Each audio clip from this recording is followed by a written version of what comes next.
you who are like studying foreign languages, you will see that in addition to learning the language, they give you a course in the culture. Why? Because maybe half the world speaks English. Okay? Now maybe half the world speaks English. Some people speak it like we do as a first language, some people speak it as a second language. Okay? But you will see that depending on the culture, the words that people use in English mean different things. Okay? If you're in one culture, you say the word, I think your book says, in one culture the word elevator means if you're on an elevator and you climb up, you lift it up. Other people call an elevator a lift. Okay? It's still English. And then what we have is we have dialects. And you'll see that even in the United States, what will happen very often is that depending on the part of the country you're in, you might not even understand the person who's speaking English. You listen to some Southerners speaking, you say, goodness gracious. Well, I don't say that to be funny. I say that for you to understand. That you go there and you have to sit there for about 2 or 3 hours before you pick up what they're talking about. Okay? Now, but language becomes very critical because these are the ways we get about. Okay? Now, we have what we call a Sapir-Whorf hypothesis that says that because of their different cultural content and structure, languages affect how speakers think and behave. Okay? Now, that is to say that what they seem to be arguing is that, no, it depends on where you are to what words you need to use. Okay? For instance, one time I discovered that the Eskimos had 24 words, all that describe ice. Okay?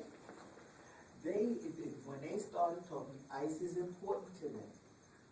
And so they had this whole plethora of words that said ice. So that if you were talking to one of them, they would say this kind of ice. Because what do we say? We say it's rain, hail, sleet, or snow. Period. But look at something like snow. Some snows are fine. They just get on your nerves. Some are powdery. Some come down in big snowflakes and they're wet snow. You follow what I'm saying? But to the Eskimos, those things aren't even important to us. All we know is if you ask your kid, what's the weather like outside, your kid will say it's snowing. He doesn't say it's wet. He doesn't say it's powdery. He doesn't say it's dry. He just says it's snowing. Where the Eskimo children, they might pinpoint it and fine-tune the word. Okay? So the words are relative as to where you are. All right? Now, the other thing that we have, okay, is that we have variants and dialects to the language. Basically, I think it's almost things like,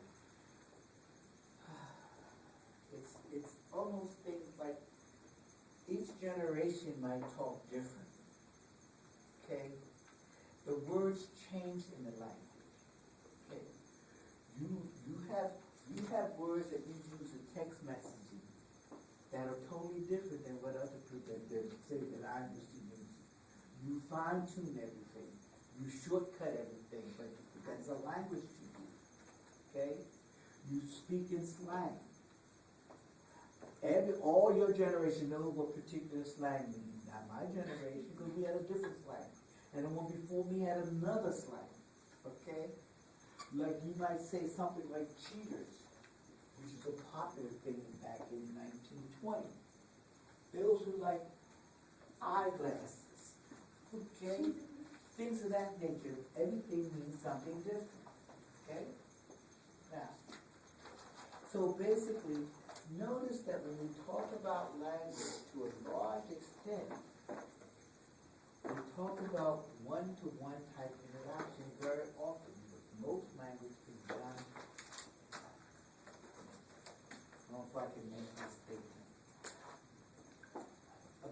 portion of the language is done on a one-to-one basis. So that is more like the symbolic interactions type of theory. That what happens is that the culture is passed primarily from one to one. Whereas your functionalists would look at the society from a large perspective and say, this is the way we pass on the culture. And the conflict theories would look at it from a large perspective. But the symbolic interactionists would look at it from an individual perspective. That's why it's a micro theory. Okay? Because notice that most of the culture, and it's just a point of argument, most of the culture is passed on one to one. Okay?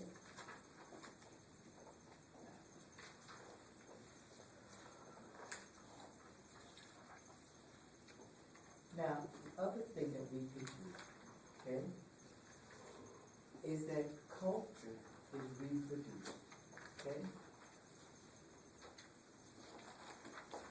And it's primarily reproduced by what we call behavior.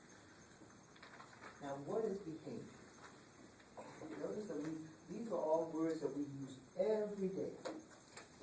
But what do we mean when we say behavior? The way someone acts, Sorry, the way they act. the way people act, okay?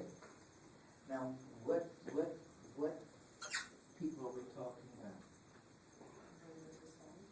The society, The culture. okay?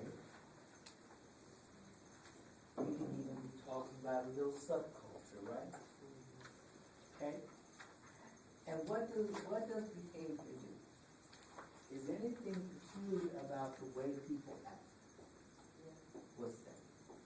It makes someone to know what, like, the bad and the good of someone. Okay, I can accept that. But in a sense, the behavior teaches the other persons how they should act. Right? The way you act says, this is the way I expect people to act. Right? When we come into a room, for the most part, we might shake hands. Okay? That's a behavior. And it was very, that was a behavior that's, I don't want to say it's indigenous to, like to the Western world. Okay? Now, some cultures, when you walk into the room, the first thing you do is you bow. Some cultures, when you go and you see somebody, you say, how? Okay?